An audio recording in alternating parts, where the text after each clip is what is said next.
శ్రీ గురుభ్యో నమః. హరి ఓం. అందరికీ నమస్కారం. షడంగ దేవతాయుక్త, ఇది అమ్మవారి 8 అక్షరాల నామం. ఇది 386వ నామం. ఈ నామంతో అమ్మవారికి నమస్కారం చేసేటప్పుడు షడంగ దేవతాయుక్తాయే నమః అని చెప్పాలి. షడంగ దేవత అంటే 6 అంగదేవతలతో అని అర్థం. యుక్త అంటే కూడి ఉన్నది అని అర్థం. అంగములు అనగానే వేదాంగాలు గుర్తొస్తాయి. అమ్మవారు వేద స్వరూపిణి కాబట్టి శిక్ష, వ్యాకరణము, ఛందస్సు, నిరుక్తము, జ్యోతిష్యము, కల్పము అను 6 వేదాంగాలతో అమ్మవారు షడంగ దేవతాయుక్త అవుతుంది. అలాగే అంగన్యాసంలో చెప్పే హృదయం, శిరస్సు, శిఖ, కవచము, నేత్రము, అస్త్రము అనే షడంగాలతో కూడా అమ్మవారు షడంగ దేవతాయుక్త అవుతుంది. ఇలా అంగదేవతలు, ఆయుధ దేవతలు, ఆవరణ దేవతలు, నిత్యాదేవతలు, ఆమ్నాయ దేవతలు, పరివార దేవతలను కూడా కూడి ఉంటుంది. 6 రకముల అంగదేవతలతో కూడి ఉన్నది అని ఈ నామానికి అర్థంగా చెప్పుకోవచ్చు. శ్రీమాత్రే నమః. షాడ్గుణ్య పరిపూరిత, ఇది అమ్మవారి 8 అక్షరాల నామం. ఇది 387వ నామం. ఈ నామంతో అమ్మవారికి నమస్కారం చేసేటప్పుడు షాడ్గుణ్య పరిపూరితాయే నమః అని చెప్పాలి. షాడ్గుణ్య అంటే 6 విధములైన గుణములచే అని అర్థం. పరిపూరిత అంటే పుష్కలముగా నిండి ఉండినది అని అర్థం. షడ్గుణాలు అంటే 6 గుణాలు. మహానిర్వాణ తంత్రంలో వీటిని భూతదయ, దానము, వైరాగ్యము, సమబుద్ధి, నిర్మోహమాటము, ముముక్షత అనే 6 గుణములుగా చెప్తారు.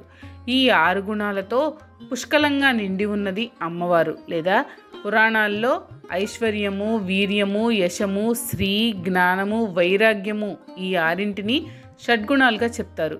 ఈ 6 గుణాలు పుష్కలంగా నిండి ఉన్నది అమ్మవారు. శృంగార రస సంపూర్ణ నామం నుండి షాడ్గుణ్య పరిపూరిత నామం వరకు రహోయాగ విశేషాలు చెప్పబడ్డాయి. ఇక రాబోయే నిత్యక్లిన్న నామం నుండి భక్తహార్దతమో భేద భాను మద్భాను సంతతి అనే నామం వరకు తరుణీ విద్యకు అంగభూతమైన ప్రభావిద్య గురించి చెప్పబడుతుంది. శ్రీమాత్రే నమః. నిత్యక్లిన్న, ఇది అమ్మవారి 4 అక్షరాల నామం. ఇది 388వ నామం. ఈ నామంతో అమ్మవారికి నమస్కారం చేసేటప్పుడు నిత్యక్లిన్నాయే నమః అని చెప్పాలి. నిత్య అంటే ఎల్లప్పుడూ అని, క్లిన్న అంటే దయాద్రతతో తడపబడి ఉండున్నది అని అర్థం. అమ్మవారి దాక్షిణ్యానికి అవధుల్లేవు. అరుణాం కరుణా తరంగితాక్షీం అని ధ్యాన శ్లోకంలో అమ్మవారి దయాగుణమే మొదట్లో చెప్పబడింది. ఆ దయాగుణానికి సంబంధించినదే ఈ నిత్యక్లిన్న నామం. ఖేదము కిన్నము అయినట్లే, స్వేదము స్విన్నము అయినట్లే క్లేదము క్లిన్నమవుతుంది. అంటే క్లిన్న అనేది క్లేదానికి పాస్ట్ పార్టిసిపుల్ అన్నమాట. క్లిన్న అంటే నీళ్లతో తడపబడడం అని అర్థం. అయితే ఇక్కడ నీళ్ళని మనం మామూలుగా వాడుకునే నీళ్ళలాగా అర్థం చేసుకోకూడదు. కరుణ హృదయం నుండి పొర్లిపోయి ఆ కరుణాజలంతో ఆకార నామరూపాలతో ఉండే అమ్మవారు మొత్తం తడిసిపోతే ఆ స్థితిలోని అమ్మవారిని నిత్యక్లిన్న అనాలి.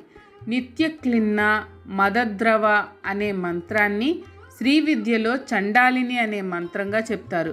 చండాలిక అన్నది ఒక వీణ పేరు. సొరకాయ అంటే ఆనపకాయ బుర్రలు 2 మధ్య కర్ర పెట్టి తంత్రికతో వాయిస్తే అది చండాలిక అవుతుంది. దీన్ని కొన్ని నిమ్నజాతుల వాళ్ళు వాయించుకునేవాళ్ళు. అందుకనే ఆ నిమ్నజాతుల వారికి చండాలురు అనే పేరు వచ్చింది.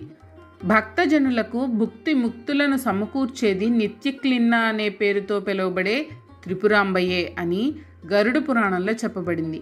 నిత్యాదేవతలతో శుక్లపక్ష తృతీయ నాటి నిత్యాదేవత పేరు నిత్యక్లిన్న. అమ్మవారు ఈ దేవతా స్వరూపమే కాబట్టి నిత్యక్లిన్న అని చెప్పబడింది. ఎప్పుడూ దయాద్రతతో తడపబడి ఉన్నది అని ఈ నామానికి అర్థంగా చెప్పుకోవచ్చు. శ్రీమాత్రే నమః. నిరుపమ, ఇది అమ్మవారి 4 అక్షరాల నామం. ఇది 389వ నామం. ఈ నామంతో అమ్మవారికి నమస్కారం చేసేటప్పుడు నిరుపమాయే నమః అని చెప్పాలి. నిర్ ఉపమ కలిపితే నిరుపమ అవుతుంది. అంటే పోల్చి చెప్పుటకు ఉపమానము ఏమీయూ లేనిది అని అర్థం. అమ్మవారికి సంబంధించిన ఏ ఒక్క గుణ సంబంధ విషయానికైనా, రూప సంబంధ విషయానికైనా, బల సామర్థ్య సంబంధ విషయాలకైనా పోలిక చెప్పడానికి ఏమీ లేవు. అన్నీ అమ్మవారిలోంచి వచ్చి అమ్మవారిచే పాలింపబడి అమ్మవారిలోనికి లీనమయ్యేవే. అయితే అమ్మవారిని పోల్చడానికి ఏ విషయమైనా, ఏ వస్తువైనా ఎలా పనికొస్తుంది? అందుకని అమ్మవారు నిరుపమ. పోల్చి చెప్పుటకు ఉపమానము ఏమీయూ లేనిది అని ఈ నామానికి అర్థంగా చెప్పుకోవచ్చు. శ్రీమాత్రే నమః. నిర్వాణ సుఖదాయిని, ఇది అమ్మవారి 8 అక్షరాల నామం. ఇది 390వ నామం.